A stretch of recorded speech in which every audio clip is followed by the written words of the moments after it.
Provinsi Lampung merupakan provinsi yang terletak di ujung selatan Pulau Sumatera. Provinsi ini merupakan salah satu wilayah di Nusantara yang terkenal akan kesuburan tanahnya.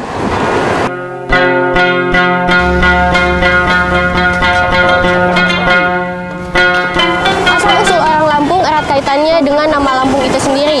Ulun Lampung atau orang Lampung merupakan masyarakat adat yang menjunjung tinggi falsafah hidup piut pesenggihi, sakai sambayan, nemu nyima, nengah nyapur, dan baju baade dalam tatanan kehidupan sosial dan adat istiadatnya.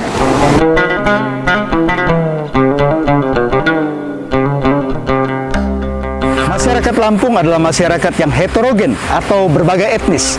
Masyarakat Lampung terdiri dari Lampung, Sunda, Jawa, Bali, Semendo atau Ogan, dan sebagainya. Suku Krui atau Kroi adalah salah satu suku yang mendiami Lampung atau di pesisir barat. Suku Kroi diperkirakan jumlahnya 30.000 jiwa.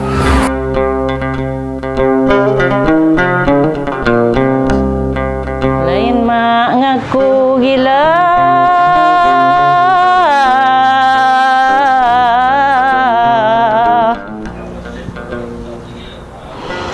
kendang payu yogamo.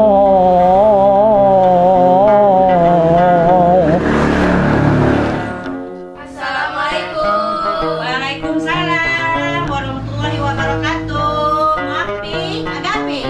Kami mau belajar hari Bapak. Oh, ya, masuk nak, masuk. Dah, negara kita aja. Ya, UI kuda. Hahiwang merupakan sastra lisan yang dihasilkan oleh 16 marga suku Krui. Sastra lisan ini memiliki ciri khas yang sangat unik dalam pengisahannya, yaitu kesedihan.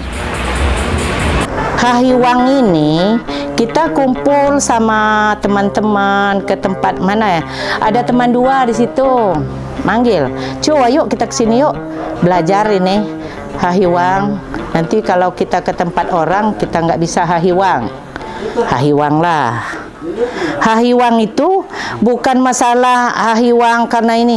Kita Hahiwang itu misalnya kita mau tempat orang, orang itu buka pantun Hahiwang, kita nggak bisa. Makanya kita belajar. Zaman dulu itu belajarnya sama andung-andung tamong kalau kata zaman dulu. Sambil tidur, pecet kakinya. Kalau nggak gini-giniin ini rambut kita.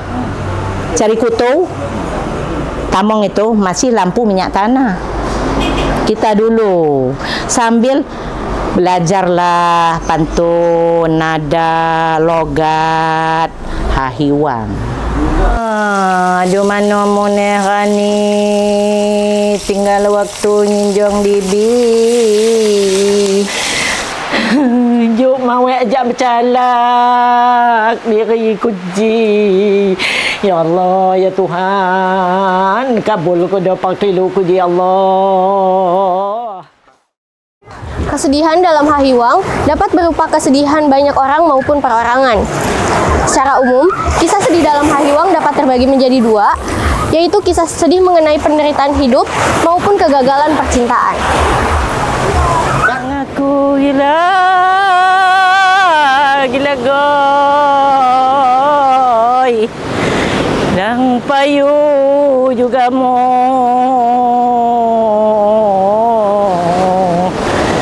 ajo lawo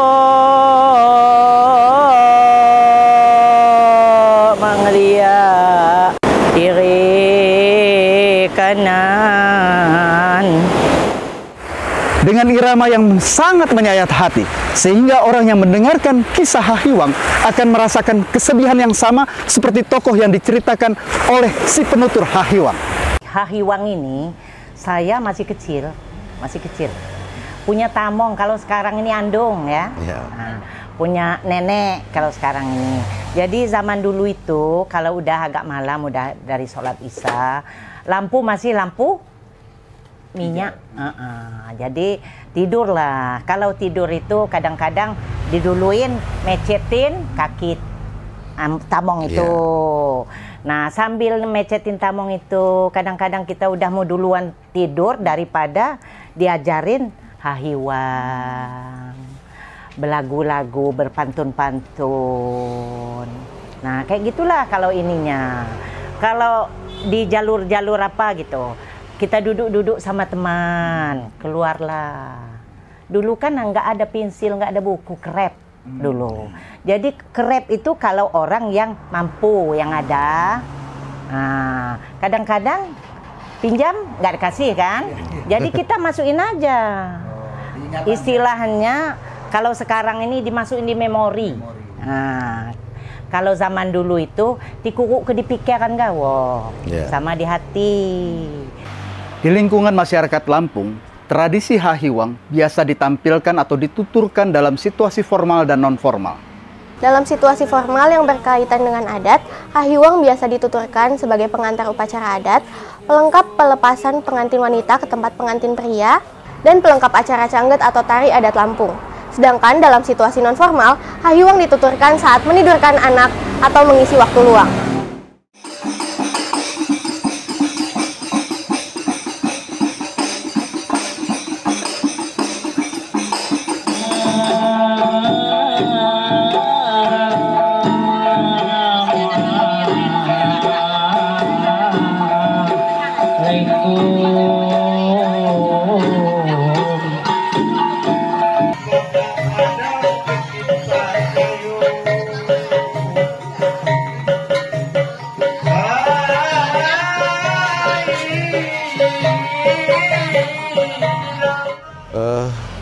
Jadi hahiwang ini kan merupakan salah satu karya seni yang ada di Saibatin pesisir barat.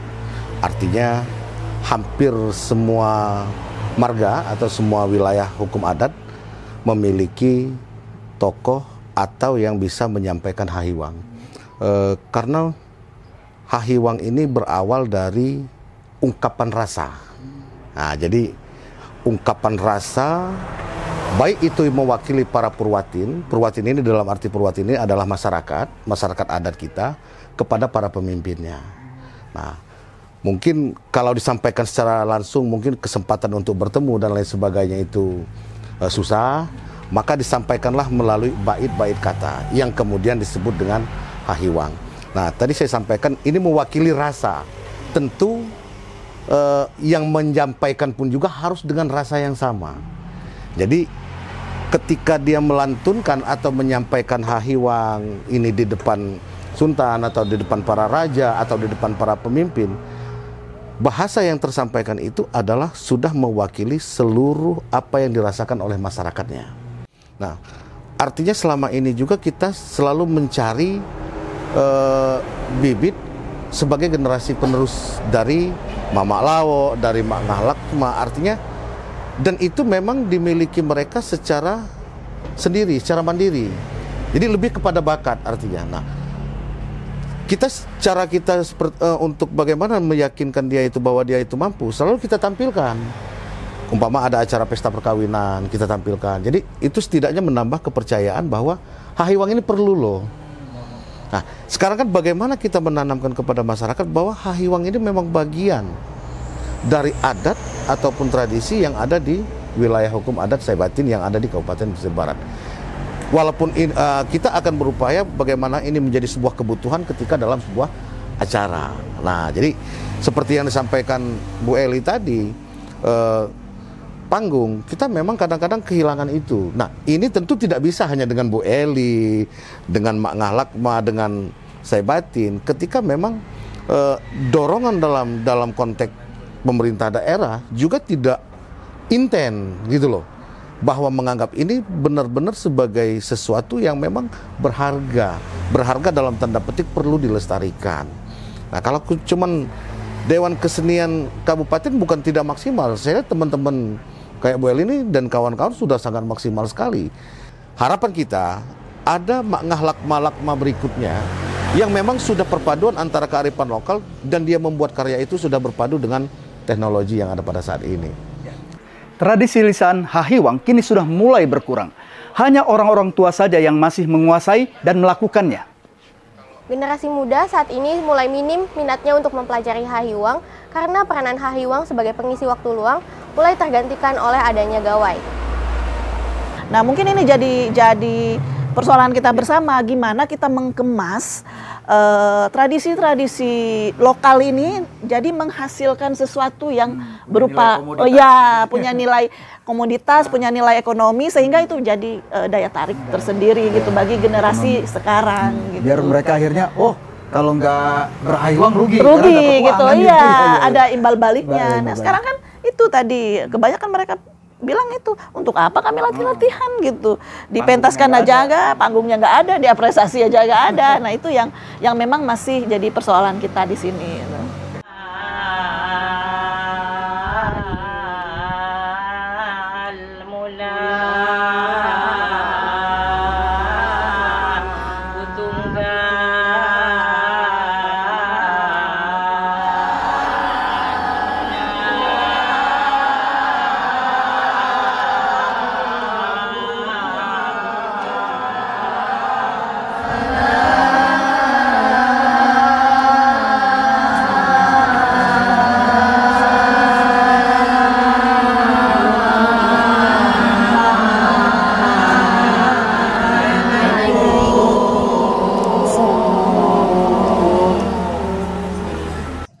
Hahiwang itu adalah ungkapan perasaan sedih, ya, kekecewaan, penderitaan hidup, dan lain sebagainya yang dialami oleh seseorang.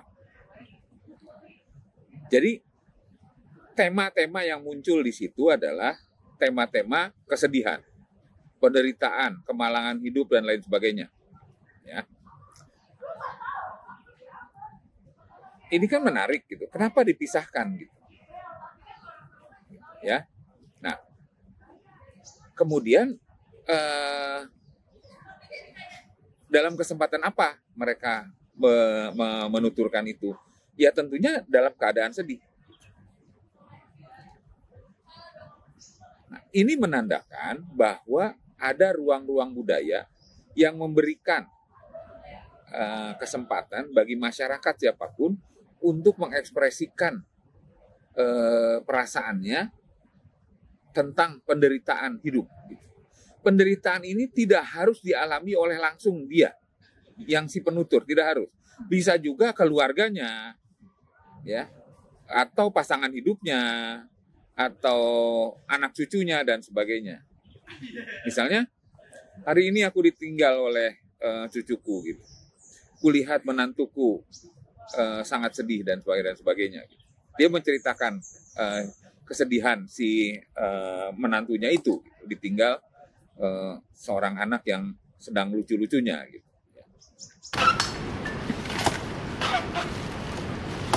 Ibu tahu nggak Hahiwang itu apa? Hahiwang itu apa? Ibu tahu nggak Hahiwang? Apa ya, kayak bersair tapi kayak diraguin. Benar. Tapi sekarang ini udah jarang. Apakah masih rajin ada Hahiwang nggak? Kayaknya masih ada. Masih ada. Kalau di kampung-kampung kita kayaknya ada yang di depan ini bapak yang. Lantunan tradisi lisan Hahiwang pada masa lalu didominasi oleh kaum perempuan. Hal ini dikarenakan perempuan memiliki vokal yang tinggi dan perasaan yang halus. Oleh karena itu, pertunjukan Hahiwang biasanya dilakoni oleh perempuan, terutama pada upacara pernikahan. Biasanya, pelaku tradisi Hahiwang melantunkannya di hadapan mempelai wanita. Suaranya yang tinggi dan menyayat hati langsung membuat pendengarnya meneteskan air mata.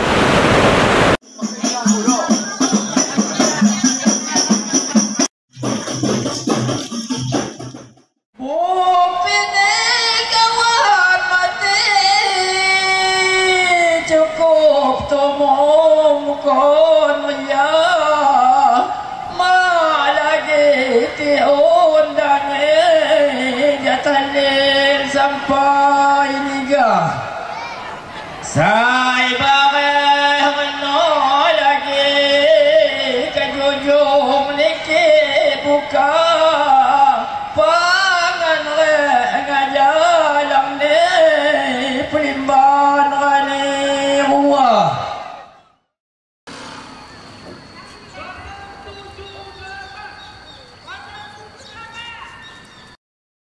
Laku Hahiwang di pesisir barat saat ini jumlahnya dapat dikatakan tinggal dihitung jari. Maestro yang dikenal luas oleh masyarakat adalah Mamak Lawo. Begitu banyak karya dan penghargaannya.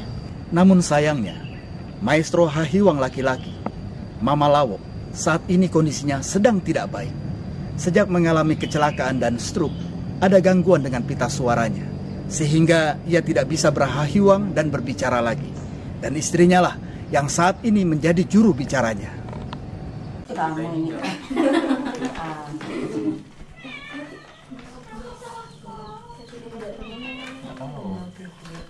kalau ini masih umum nih bahasanya kan. Jangan merusak. Mungkin langsung dia suka, wah lama katanya. Gar dia. Ya saking gembiranya. Saking gembiranya dia, udah lama ditunggu-tunggunya. Udah lama nggak sini kan, ketemu bareng di hotel Kartika di Rawas itu. Bareng kan dia juga yang baca Hahiwangnya. Ini juga udah nggak bisa ngomong. Nggak bisa.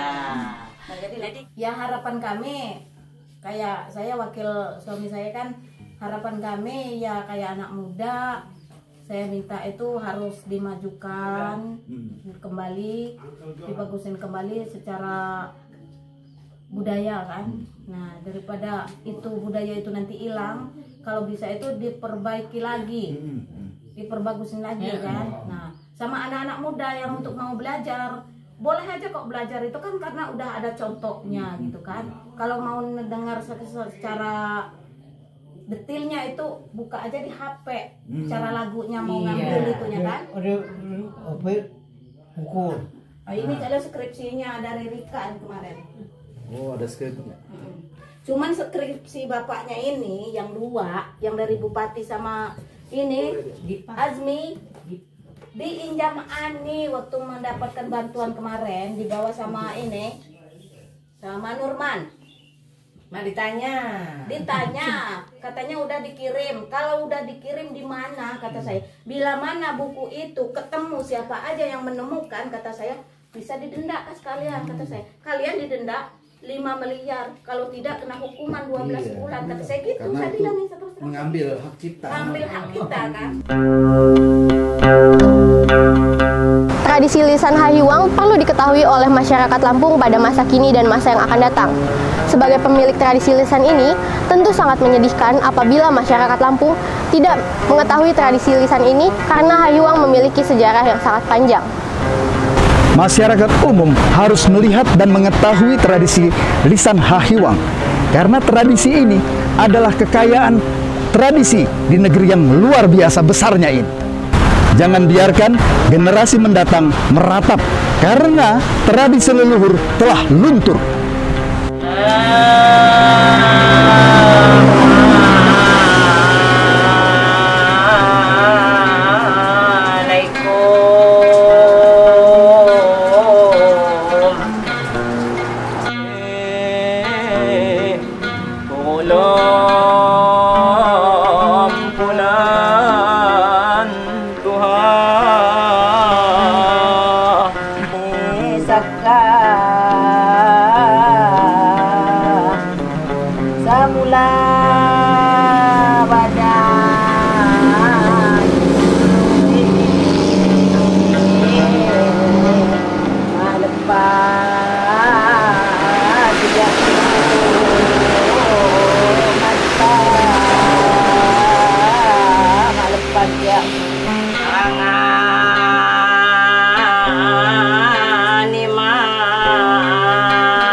Ya pun.